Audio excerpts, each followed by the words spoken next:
जय माता दी दोस्तों। नवरात्र के 9वें दिन की आप सभी को ढेर सारी शुभकामनाएं।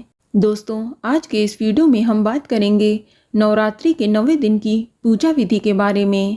आपको बता दें कि नवरात्र के 9वें दिन माँ सिद्धिदात्री की पूजा की जाती है।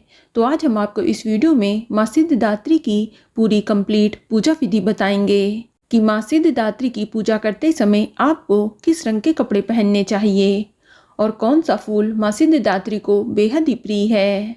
साथ ही माँ सिद्धिदात्री का प्रिय भोग भी बताऊंगी। इसके अलावा माँ सिद्धिदात्री की कथा भी सुनाऊंगी।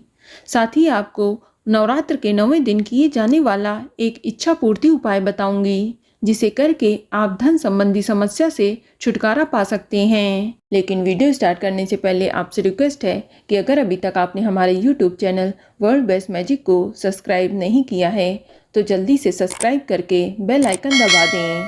साथ ही इस वीडियो को लाइक करें और ज़्यादा से ज़्यादा शेयर करें। तो आइए शुरू करते हैं।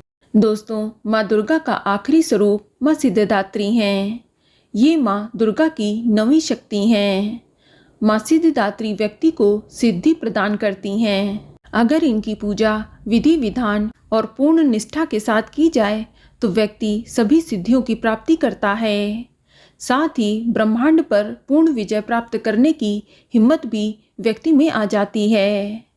सिद्धिदात्री माँ की आराधना उपासना कर भक्तों की लौकिक परलौकिक सभी तरह की मनोकामनाएं पूर्ण हो जाती हैं। माँ अपने भक्तों की हर इच्छा पूरी करती हैं। माता के पास अणिमा, महिमा, प्राप्ति, प्रकम्य, गरिमा, लघिमा, ईशित्व और वसित्व 8 प्रकार की सिद्धियां हैं। माता का ये स्वरूप सभी दिव्य आकांक्षाओं को पूर्ण करने वाला है।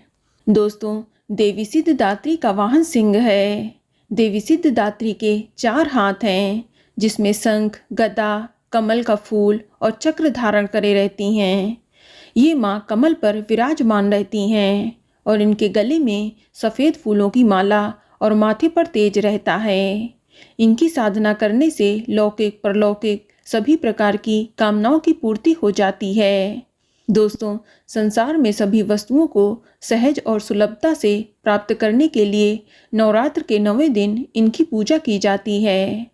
इनका स्वरूप माँ सरस्वती का स्वरूप भी माना जाता है। आपको बता दें कि माँ सिद्धिदात्री की पूजा करते समय आपको जामुनी या बैंगनी रंग के वस्त्र पहनने चाहिए। इसके बाद आप अपनी रोज वाली पूजा कर कलश का पूजन करें। अब आप एक लकड़ी की चौकी पर लाल रंग का वस्त्र बिछाकर माँ सिद्धिदात्री की मूर्ति या फोटो स्थापित करें। यदि आपके पास माँ सिद्धिदात्री की मूर्ति नहीं है तो आप माँ दुर्गा की मूर्ति स्थापित करके माँ सिद्धिदात्री का ध्यान करते हुए पूरा पूजन कर सकते हैं। अब आप माँ सिद्धिदात्री को गंगा जल छिड़कें। इसके बाद रोली, अक्षत आदि अर्पित करें। अब आप माँ को चंपा या लाल रंग के फूल या गुड़हल का फूल अर्पित करें।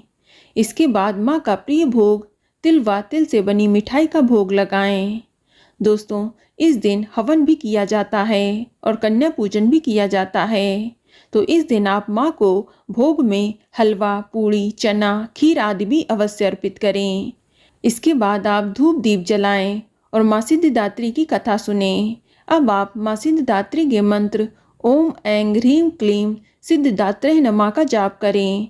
या इसके अलावा या देवी सर्वभूतेषु माँ सिद्धिदात्री रूपेण संस्थिता नमस्तस्यै नमस्तस्यै नमस्तस्यै नमो नमः इस मंत्र का 108 बार जाप कर सकते हैं।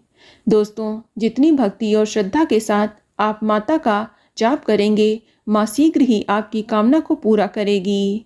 इसके बाद हाथ में पुष्प लेकर अपनी कामना को बोलते हुए माँ के चरणों में अर्पित कर दें। अब आप माँ सिद्धिदात्री की आरती करके विधिवत पूजा को संपन्न करें और सभी लोगों में प्रसाद का वितरण करें। चलिए अब सुनते हैं माँ सिद्धिदात्री की कथा, जो इस प्रकार है। पौराणिक कथाओं के अनुसार एक दिन भगवान शिव माता सिद्धिदात्री की घोर तपस्या कर रहे थे। उनकी तपस्या से माता सिद्धिदात्री प्रसन्न हो गईं और उन्होंने भगवान शिव को 8 सिद्धियों की प्राप्ति का वरदान प्रदान कर दिया। इस वरदान के फलस्वरूप भगवान शिव का आधा शरीर देवी के रूप में परिवर्तित हो गया। इसके बाद से भगवान शिव को अर्धनारेश्वर के नाम से जाना जाने लगा। शिव जी का यह रूप संपूर्ण ब्रह्मांड में पूजनीय है। दोस्तों, एक और कथा के अनुसार जब पूरे ब्रह्मांड पर चारों ओर अंधकार हो गया था, रोशनी का कोई संकेत नहीं था, तब उस अंधकार से भरे ब्रह्मांड में ऊर्जा का एक छोटा सा किरण प्रकट हुआ। धीरे धीरे इस किरण ने बड़ा आकार ले लिया और अंत में इसने एक दिव्य नारी का रूप धारण कर लिया। ये देवी भगवती का नवा स्वरूप मां सिद्धिदात्री का ही था। इसके बाद माता ने प्रकट होकर ब्रह्मा, विष्णु और महेश को जन्म दिया।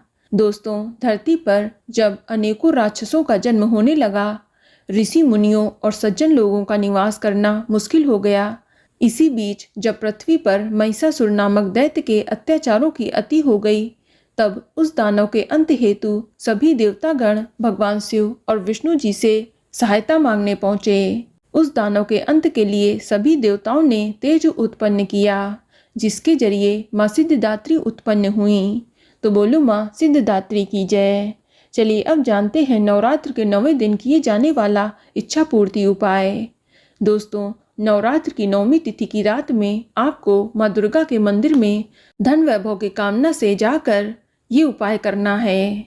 इसके लिए आप एक पान का पत्ता ले लें और उस पर केसर, चंदन का इत्र और गाय के घी को मिलाकर एक छोटा सा स्वास्तिक बना लें। अब आप इस पान के पत्ते पर एक सुपारी रखकर कलावा या मौली लपेट दें। अब आप इसे मां दुर्गा के चरणों में अर्पित कर दें और अपनी कामना बोलें। दोस्तों, ये उपाय करने से आपको धन संबंधी सभी समस्याओं से छुटकारा मिल जाएगा। तो बोलो मां सिद्धिदात्री की जय। तो दोस्तों, ये जानकारी आपको अच्छी लगी तो कमेंट में जय माता दी जरूर लिखें। और अगर आपका कोई सवाल है तो उसे कमेंट बॉक्स में अवश्य पूछ लें। और इस वीडियो को लाइक करें, शेयर करें और साथ ही साथ चैनल को सब्सक्राइब करें। धन्यवाद।